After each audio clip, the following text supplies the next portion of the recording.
All right, let's get a little funky today. I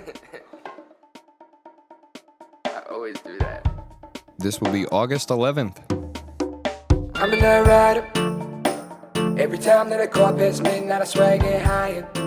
Swear I gotta get higher now. I'm a night rider. All right.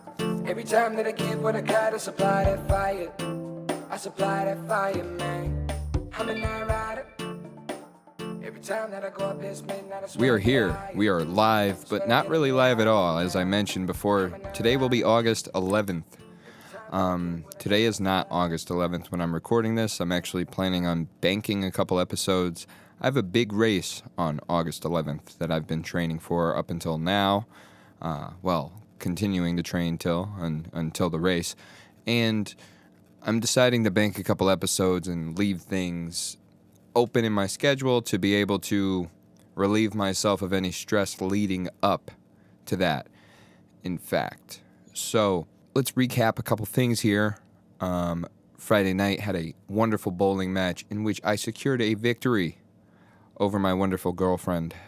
We had gone bowling with a rather large group of people, and her and I, without a doubt, and honestly, to no surprise, were the best bowlers on the floor. We did get bested once, but that's okay. Her and I, on our side of the lane, were going back and forth for who was going to win these matches of bowling. Between 3 or 4 people, even. Her and I were 1 and 2 on the leaderboard each of the 3 games. I took the first, she took the second, and I took the last yet again. It's great. It feels wonderful to secure a victory over the reigning champion of anything all athletic that we do. Last week you heard me talk about my golf game, and yeah, but that was really an unfair advantage. This bowling, I haven't bowled in years, and I went out and rolled over 100, so hey, that's good in my book.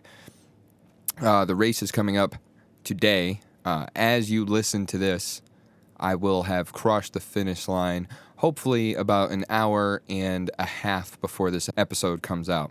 I set a goal in mind. I'd be happy with 37 to 38 minutes in this 5-mile race. My personal best is 39, so I'm hoping to beat my record, and I've been training as if that's what I'm going to do. And I will. When I look back and listen to this on the day of my race, after the race has happened, I will give myself a congratulatory pat on the back for what I had done. It's been a fun 6 weeks testing myself and pushing myself through the series of training runs that I've had set up. A lot of hill sprints, a lot of tempo runs, a lot of pushing the pace, and man, it's great to feel that for 6 weeks. And when you look at what's going on in the sports landscape, the Olympics is on right now. This will be the last day of the Olympics. And these people push themselves for 4 years leading up to these events. I can't really compare what I've done to what they're doing, but I relate in a lot of ways. When you start out, it's fresh, it's new, and then by the time you get to the last week when you're starting to taper down, you're kind of really exhausted. And I was. And I had a chance to recharge yesterday, and I did, and here I am, I'm back, and I'm better than ever, as they say. So we'll talk about the Olympics right now for a little bit. Before I get into the medal count, I can't help but notice yet another controversy involved with the Olympics. There was a boxing match, okay? An Italian, Angela Carini, faced off against an Algerian woman, Amain Khalif. I'm not really paying much attention to Angela's name, and maybe that's rude of me, but she was kind of a sore loser. She, in fact, bowed out after 46 seconds of this match. Now, immediately there was a hellstorm on the internet calling this Amain Khalif woman a transgender woman. I guess the controversy behind that was that she had always had elevated testosterone levels in her blood. She's only had 14 professional boxing matches in her career. She comes out and hits 2 combinations on Angela Carini, and Angela Carini quits the match. I cannot do this anymore, she says to the referee, and she bows out of the match with a broken nose. And she went on to say that she had never been punched that hard before. When the referee raised their hands, Amain went over to shake her hand, and she said no. She refused the handshake at the end of the match, which, I mean, it's you're being a sore loser in this grand stage of sports, and it's not really a good look for the Olympics. It's not a good look for your country, and it's not a good look for you. And what had happened after that was days and days of outrage on the internet, which is about a year in internet terms. It seemed to have gone on forever, and as time went on, more information came out, as it always does, and Amain Khalif was born a woman. That is the fact of the matter that I'm hearing right now.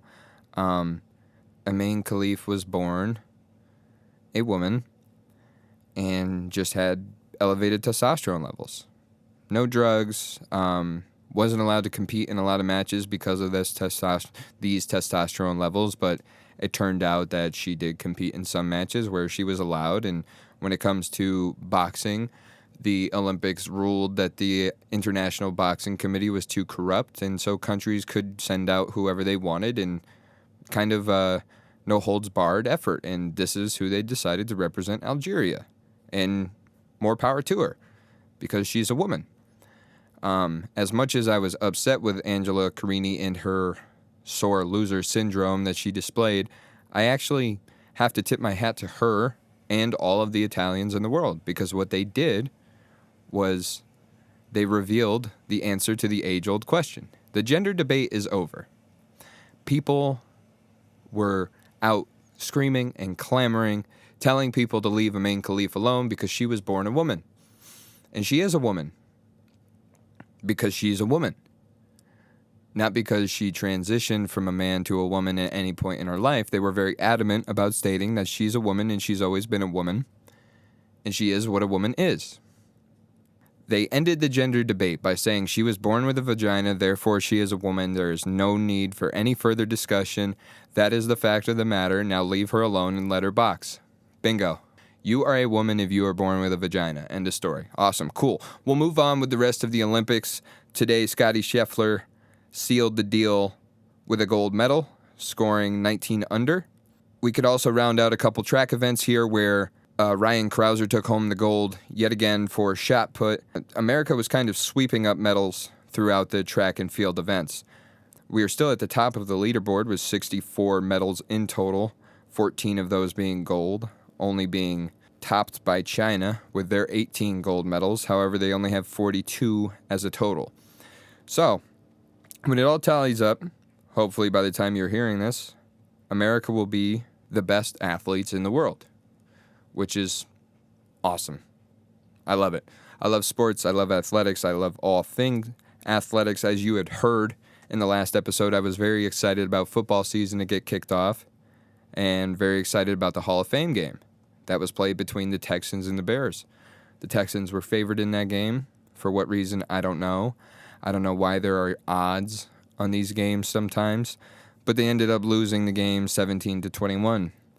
A couple things that popped out to me were the performance of Cam Akers out of the backfield for the Texans.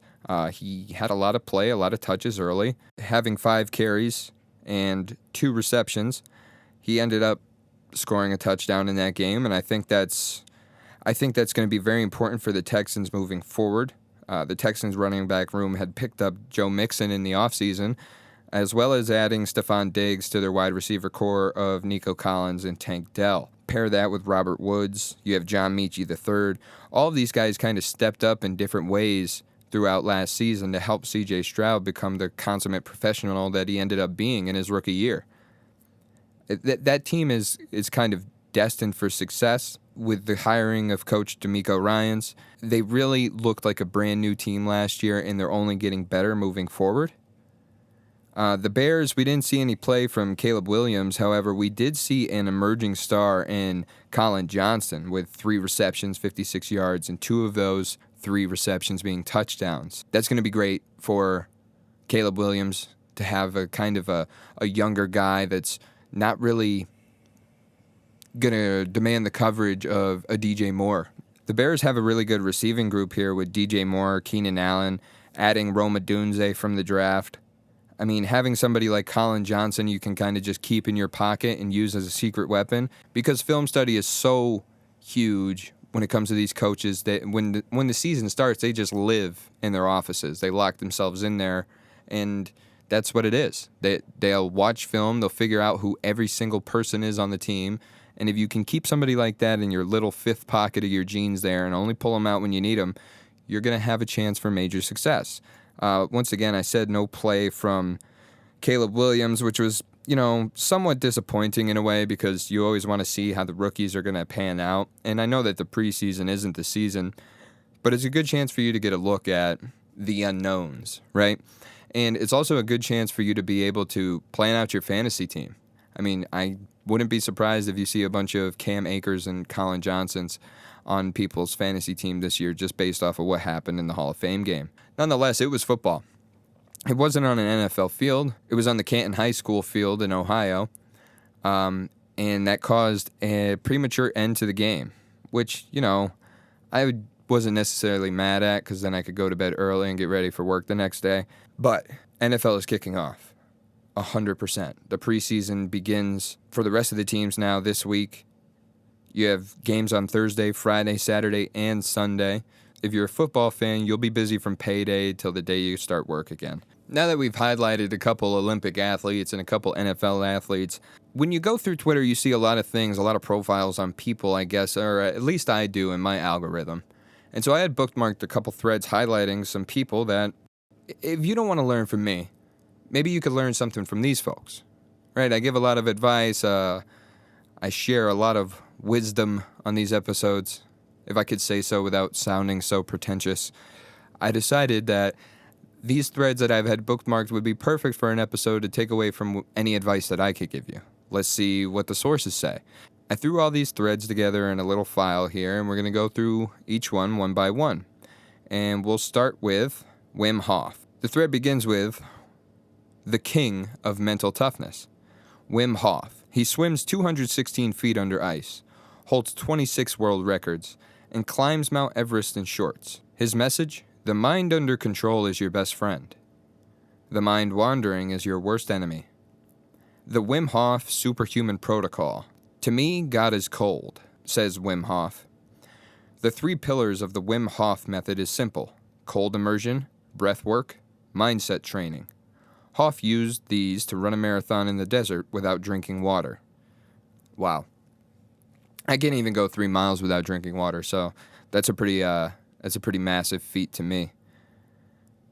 Goes on to say that Hof's journey began with tragedy when his wife died by suicide in 1995. Cold immersion and breath work gave him a sense of peace and control over his grief. Scientific validation of his method finally allowed him to process his loss. In 2011, scientists injected Hof with a bacterial endotoxin. Normally, this causes fever, chills, and headache, but Hof suppressed his immune response by secreting adrenaline.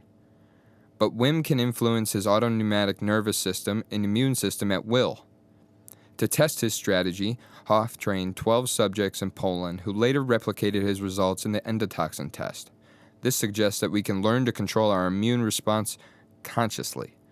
It could revolutionize treatment for inflammatory disorders like Crohn's disease. How does Hof's method work physiologically? Theories suggest it triggers noradrenaline secretion, increases brown adipose tissue for thermogenesis, induces a meditative state redirecting blood flow. This enables control over the autonomic nervous system. This hyperoxygenates your body, deep, controlled inhales, relaxed, passive exhales, breath retention after exhalation. To become like Wim Hof, you need to build discipline in your life. Yeah, so, Wim Hof could definitely be a revolutionary guy if he comes out and becomes the next Dr. Oz.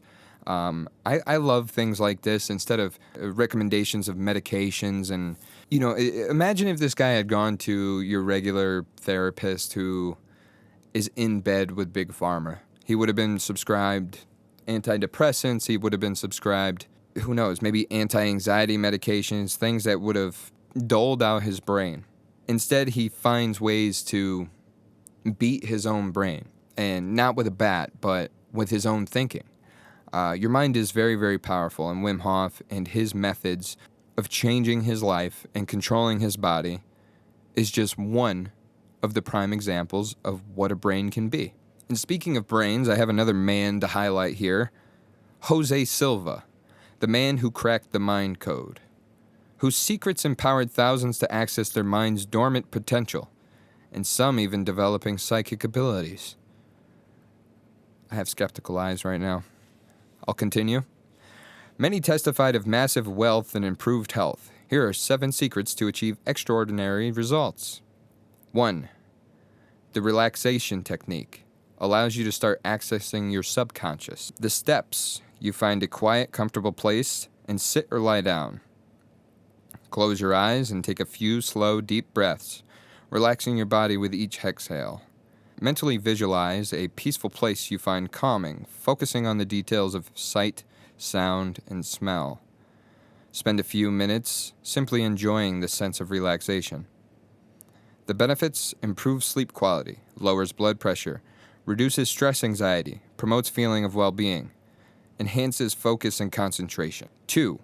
The mental screen technique starts to shift your reality and reprograms behaviors. The steps: while in a relaxed state, after the relaxation technique, imagine a white screen in front of your mind's eyes. Use the screen to visualize anything you desire: goals, solutions to problems, positive affirmations. Engage all your senses in the visualization, making it as vivid as possible. Repeat positive affirmations related to your visualization. The benefits: it boosts memory and recall, reduces negative self-talk, improves goal setting and achievement, enhances creativity and problem solving, increases self-confidence and motivation. All of these they include these sweet little graphics to help you keep in line what these techniques, the steps, and the benefits are. I suggest making a folder in your photos of your iPhone or whatever smartphone you have when you look up this thread, and saving the pictures and labeling each different album that you save the pictures to of what they're doing, and that way you could go through this process and see what it does for you. The counting technique is number 3. It helps you to go deeper into your subconscious. The steps are: begin in a relaxed state. Count backwards slowly from 100, focusing on each number and visualizing yourself entering a deeper state of relaxation with each count. You can stop at any point you feel a shift in your awareness or reach a comfortable level of relaxation. The benefits: increase self-awareness, deepen relaxation and focus, improve self-hypnosis abilities, promotes emotional regulation, enhances access to subconscious mind. Number 4, the 3-finger technique. Sit comfortably and close your eyes. Gently touch the tip of your thumb to the tip of your middle finger, forming a circle. Take 3 deep breaths, focusing on the sensations in your fingers and feeling of relaxation spreading through your body. Whenever you feel stressed or want to enter a relaxed state, simply touch your thumb and middle finger together, recalling the feeling of relaxation you just created. The benefits: provide a quick and easy anchor for relaxation throughout the day. Boost self-awareness by drawing attention to physical sensations in the body. Improves focus and concentration by creating a physical cue for mental calmness. Enhances self-regulation of emotions by offering a calming technique readily available. Reduces anxiety by promoting feelings of safety and security through familiar touch. Number 5, the level system technique. Access the extreme depths of your subconscious. While in a relaxed state, imagine yourself standing on a numbered level. Level 1 represents your normal waking state. Levels 2 and 4 are progressively deeper states of relaxation. And level 5 is your deepest level, where you can access your subconscious mind. Number 2, count yourself down to your desired level, visualizing yourself descending a staircase and experiencing deeper relaxation with each step. Use this level to perform other Silva method techniques like visualization or problem solving. When finished, count yourself back up to level 1, emerging refreshed and alert. The benefits: offer a structured approach to earning altered states of consciousness. 2. Improves self-hypnosis abilities by creating a clear pathway to deeper states. Enhances self-awareness by associating different levels with specific mental states. Deepens relaxation and focus for more powerful visualization and mental rehearsal. Provides a sense of control over your mental state by offering a framework for exploration. Number 6 is the mirror technique. While relaxed, imagine yourself standing in front of a large mirror. Visualize your ideal self in the mirror, radiating confidence, achieving your goals, or overcoming challenges. Step into the mirror and embody the qualities you see in your ideal self. Feel the emotions and sensations associated with being your ideal self. Repeat positive affirmations related to your desired qualities. The benefits: promotes positive self-image and belief in your capabilities. Enhances motivation and goal setting by visualizing success. Increases self-confidence by rehearsing positive self-perception. Improves self-compassion by focusing on your ideal self with acceptance. Boosts creativity and problem-solving by exploring possibilities beyond limitations. And number 7, the dynamic balancing technique. The steps are: sit comfortably with your eyes closed and focus on your breathing. Imagine a ball of white light above your head, representing positive energy. Visualize another ball of white light below your feet, representing grounding energy. Slowly draw the white light from above down into your body, feeling it fill you with positive energy. As you inhale, draw the grounding energy up from your feet, balancing it with the positive energy. Repeat for several breaths, imagining yourself feeling balanced and energized. The benefits: promote feelings of calmness and emotional regulation. Improves energy levels and reduces fatigue by visualizing energy flow. Reduces stress and anxiety by balancing positive and grounding energy. Enhances focus and concentration by creating a sense of internal balance. Boosts overall well-being by promoting a sense of harmony within the body. There's a bonus one. There's number 8. Bonus may divide. Now this is wild. But much of everything we just talked about might have been a little wild to you if you don't have that belief. It's much like anything in life. Everything that you do, if you really want to see yourself doing it and being successful in it, you have to believe in it. And so I think when we go through these techniques, I really stress that a lot of people who listen to this should go through this thread and practice some of this stuff. I mean, when I'm doing yoga or stretching and really focusing on my deep breaths, it's helped me so much with just my flexibility. By breathing in, realizing where I am, taking note of how my body feels, and then trying to dig deeper into that stretch on my exhale. No matter how many times I haven't been able to touch my toes or reach that side of my body quite like how I wanted to, when I take that deep breath out and believe in myself, I can push myself to stretch as far as I need to. And maybe that's what we need to do in life. Just take a deep breath and have a little bit of belief in ourselves. So this number 8 bonus warns that you may develop psychic abilities. The aha moment technique. It may build intuition. Development of psychic abilities are anecdotal. The steps. While relaxed, focus on a specific problem you'd like intuitive insight on. Imagine yourself in a situation where you suddenly receive a flash of inspiration or the aha moment that solves the problem. Visualize all the details of this moment, the setting, the feeling of the insight, any visuals or sounds accompanying it. Remain open and receptive, allowing the solution to arise naturally within your mind. Trust any intuitive thoughts or feelings that emerge, even if they seem unconventional. The benefits: promote feelings of calmness and emotional regulation. It improves energy levels and reduces fatigue by visualizing energy flow.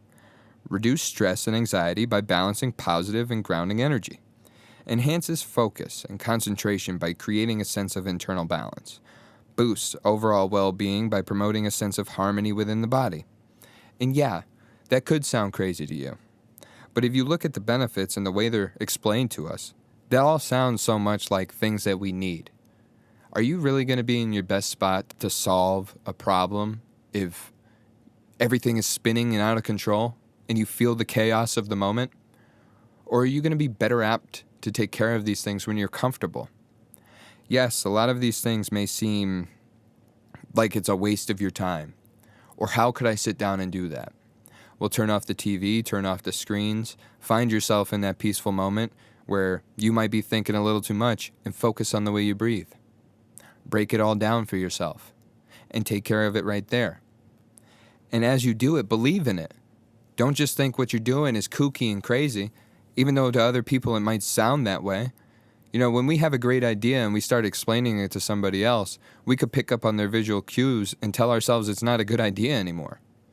Is that the truth? No. What we live in, the reality, isn't just based off of people's opinions. It's based in truth and what works for you. And if taking these deep breaths and envisioning yourself being as successful as you plan to be is what works and what helps you get to that aha moment technique. How many times have you had an aha moment in your life where your head's against the wall, you can't move forward any further? You're like an NPC character in Grand Theft Auto just walking against the wall, and then boom, you get the idea. You get the $1 million idea. And it might not make you $1 million. It might just help you with your hourly wage, get by another 15 minutes without hating your job. But that aha moment is a real thing. It's a real thing, and oftentimes it's not based on anybody giving us the answer.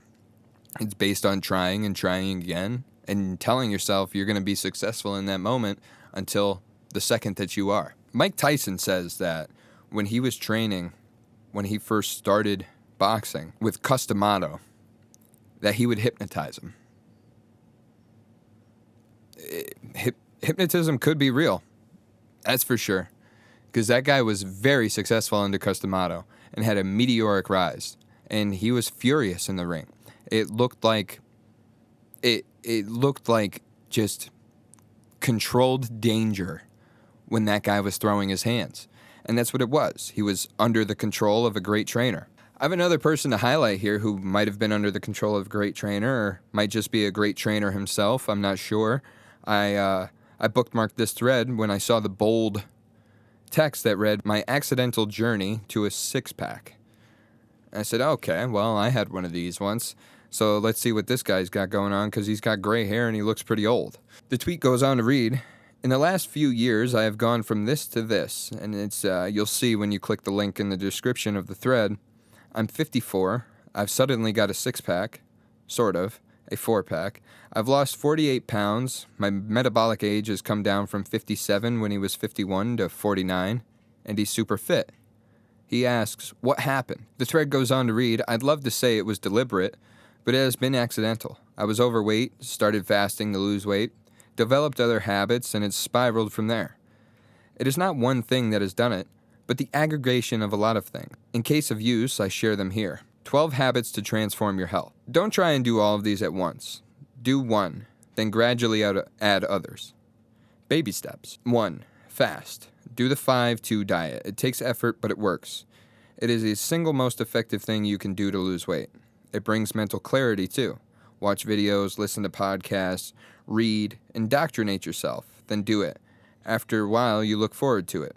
2. Avoid seed oils. Vegetable oil, sunflower oil, rapeseed oil, canola oil, palm oil, all that stuff. They were invented for industry, have made their way into food supply, and are poison. Seed oils are in everything. Assume what you are eating contains them. Only eat when you have ascertained it doesn't. Olive oil, butter, tallow, etc. are fine. 3. Dead hangs. I think these may have been the transformer, as I've only been doing them a few months. Get a pull-up bar and hang from it. At first, you will only be able to hang for a bit, but keep hanging every day so that eventually you can for 2 minutes. I only started doing dead hangs to cure various neck ailments, too much computer, but they have had all sorts of unintended beneficial side effects on posture, neck, shoulders, back, torso, and strength. I can't think of a more physically beneficial way of spending a minute than a dead hang. Number 4 is get a Whoop. This could be an advertisement now.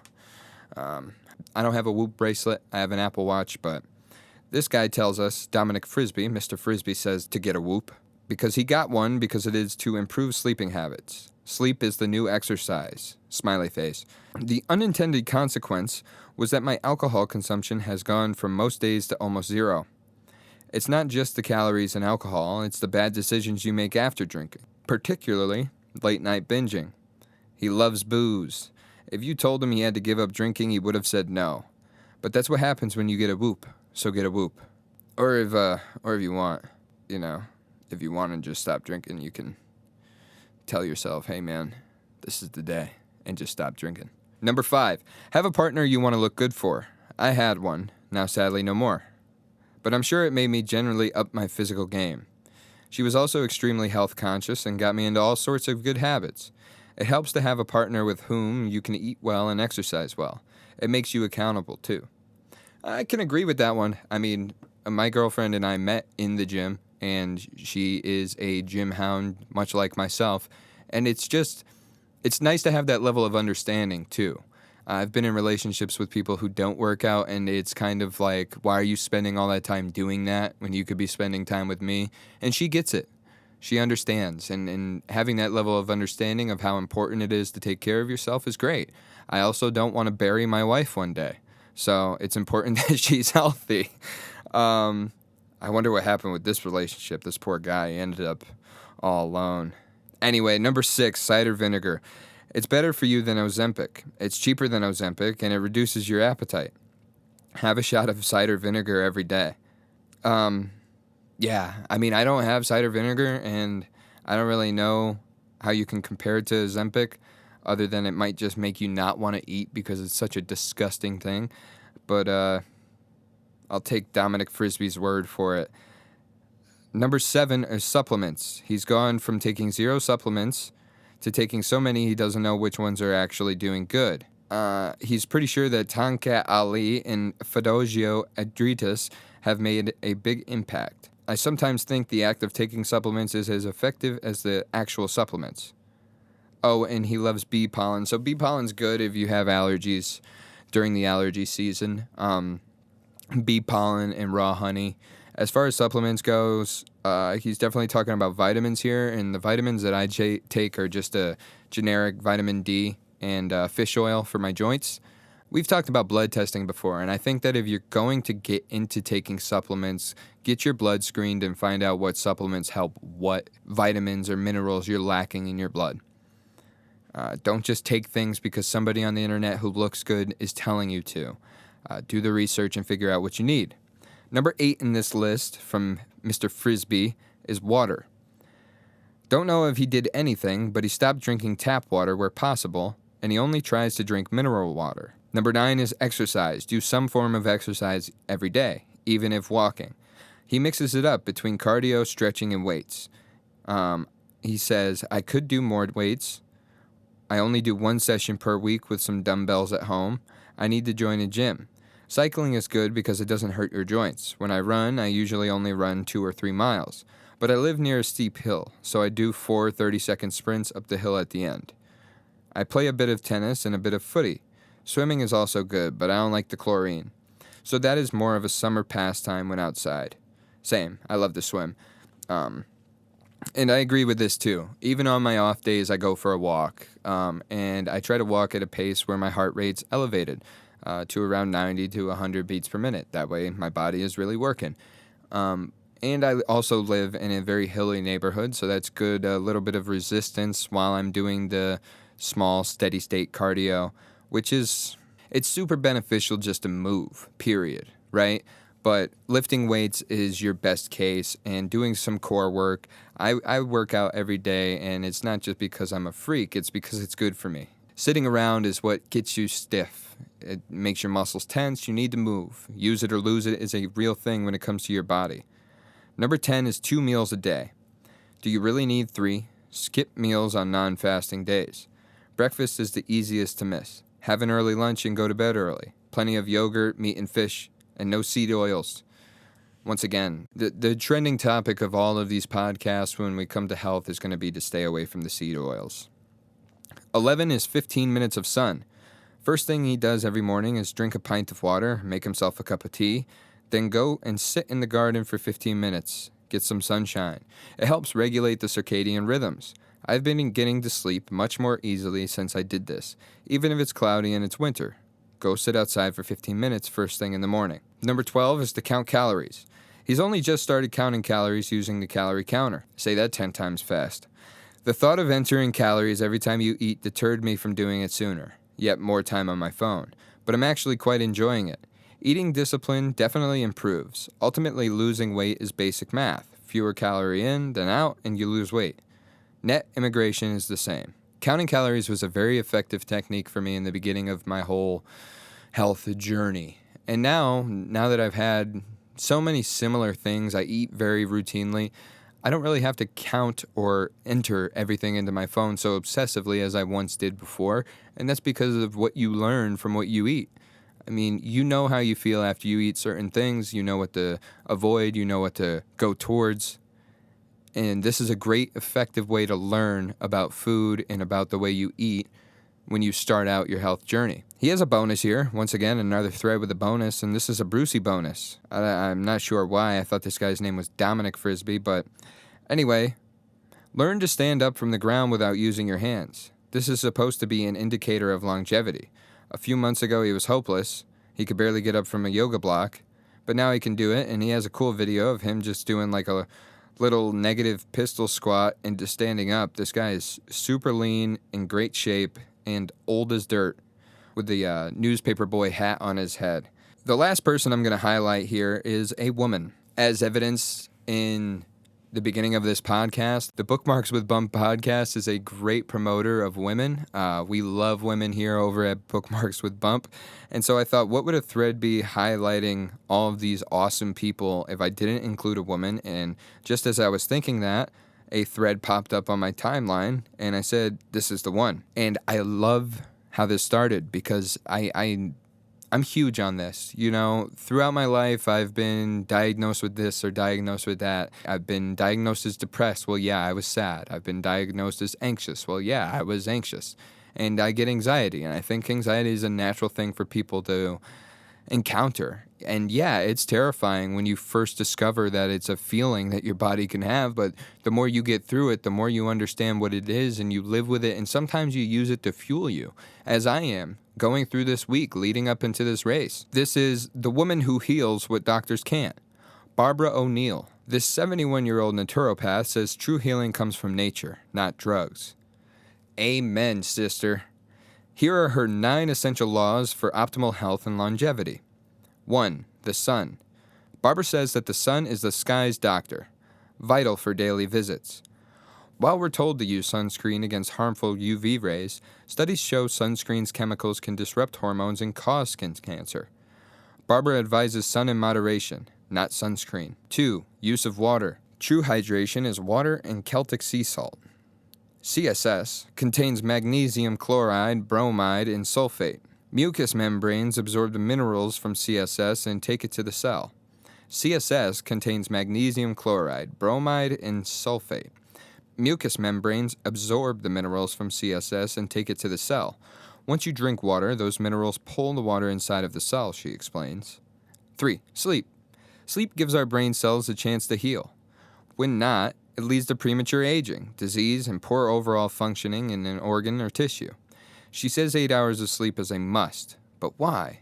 Because during sleep, the pineal gland releases these hormones: serotonin, a mood hormone, epithalmine, which increases learning capacity, melatonin, fix and rejuvenation hormone, and adenine vestocin, which puts you in deep sleep.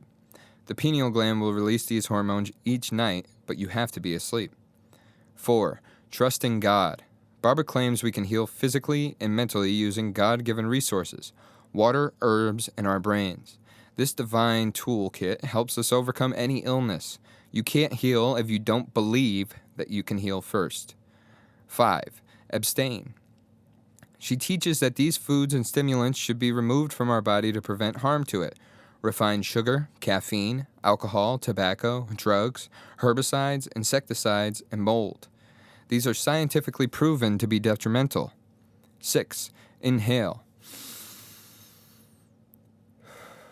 The presence of oxygen is the absence of disease. Always inhale through the nose. When you nose breathe, you open small canals in the back of the nose. This helps the brain get more oxygen and detoxifies your body. We have numerous detox pathways we can use: the liver, skin, lungs, breath, kidneys, colon, and intestines. The best way to clear the nasal passage is with facial stretches and fire breathing. 7. Oh, by the way, on that, there's a video that I'm sure is explaining what fire breathing is. With the same fire breathing. Yeah, it's about fire breathing. So don't think that you have to breathe fire. We're not becoming a dragon to become more healthy here. Number 7 is nutrition. If alternative medicine was a religion, nutrition would be its god. But she said to trust in God before. Are we trusting the actual God, or are we trusting nutrition? Anyway, number 7 is nutrition. If alternate medicine was a religion, nutrition would be its god. At its core, her diet is a plant-based eating plan that emphasizes whole, minimally processed foods. Barbara follows a high-fiber, alkaline-focused diet rich in legumes, vegetables, fruits, nuts, and seeds. 8 is moderation. Be patient with your body. The process of healing is a natural one and should not be rushed, which also ties in with trusting God. When you trust that healing will happen on a divine watch, you'll trust that you'll get there eventually. Number 9 is exercise. And exercise is essential because it boosts mental health, skin, heart, bones, and muscles. Surprisingly, she always works out fasted. And there's a video on why she does that. Pharmaceutical corporations tried to ban her alternative medicine practice. Of course they did. They alleged her natural healing methods were harmful due to the absence of drugs. I think the presence of drugs is actually harmful, so I agree with this woman's teachings. But are her methods truly dangerous, or does she pose a threat to their profits? What a special woman to look fear in the face when it comes to big pharma and say, no, I will not. I will not bow down to the dollar. I think healing without drugs is the best way to heal. There's nothing to become dependent on here except for yourself. And when it comes to being dependent on yourself, what you form is a huge belief. And a lot of these people, they're using their mind to adapt to what life is throwing at them.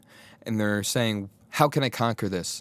By my train of thought with Jose Silva, or by focusing on the thrills of life like Wim Hof, or just by believing in it like Barbara O'Neill. These are tremendous figures when it comes to health and fitness, and not fitness as much as Dominic Frisby was, but for the rest of them, it's just health. The health of your brain is so important to the health of your life. Like yesterday, I was worn down. I had 4 hours of sleep before I went into work, and I just wasn't myself by the end of the day. I ended up taking a nap, and I never take naps. And the thing about that is that I just did not feel at peace with myself. Not as much as I did when I woke up this morning. And when I woke up this morning, I got a lot done before I went to church. I woke up, I stretched, I did yoga, I went for a walk, I had a little bit of coffee, and then I went and I thanked God for just another day on earth. When yesterday it was like I could have been content with the place blowing up, which is almost what it seems like we're on the verge of every single day. But I don't believe in that. I believe in what we can do if we all work together. I believe in how powerful we are when it comes to our mind and what we make our bodies do. I wake up every day with belief. You know, I have something to train for. I have something to motivate me, and they have belief in me, and that powers me forward. And let's just take everything that all these people have said, and if you don't like what I'm teaching or what I'm sharing, it sounds like all of these people and I are on the same page, so who should you listen to? I don't know. And when it comes to just being content with the world just completely blowing up, and it might any day now, remember this. This is the last token that we'll go away on. I saw this morning when I was on my walk, and I said, I'm going to throw that in today's podcast. There's a quote. I don't know who said it. It's an unnamed quote. But it goes, if you put red ants and black ants in a glass jar, nothing happens. But if the jar is shaken, the two sets of ants will fight each other. But the real enemy is the person who shook the jar. The same is true in society. Before we fight each other, we must ask, who's shaking the jar? That's it for me, y'all. Another episode of Bookmarks with Bump is done. It's in the books. Find me on Twitter at BumpyBedSlips.